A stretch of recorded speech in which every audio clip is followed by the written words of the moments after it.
पनवेल महानगरपालिकेची महासभा मंगळवार दिनांक 23 जून रोजी महापालिकेच्या आद्य क्रांतीवीर वासुदेव बळवंत फडके नाट्यगृहामध्ये महापौर नितीन पाटील यांच्या अध्यक्षतेखाली घेण्यात आली।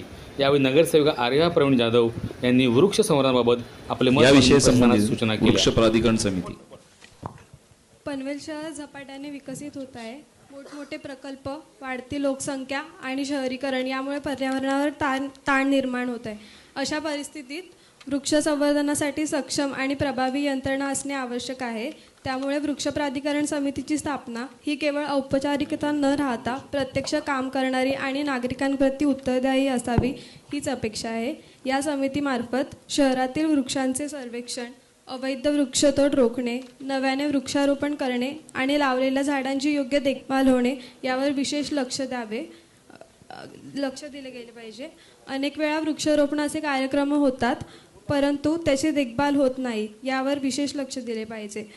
तसेच प्रत्येक प्रभागामध्ये नियमित ट्री ऑडिट करण्यात यावी आणि त्याचा अहवाल सार्वजनिक करण्यात यावा। विकासाच्या नावाखाली अनावश्यक वृक्षतोड होणार नाही याची खबरदारी प्रशासनाने घेतली पाहिजे। माझी प्रशासनाला एवढीच विनंती आहे की या समितीमध्ये पर्यावरण तज्ज्ञ अभ्यासक यांना योग्य ते स्थान द्यावे, जेणेकरून निर्णय अधिक पारदर्शक आणि प्रभावी होतील। धन्यवाद।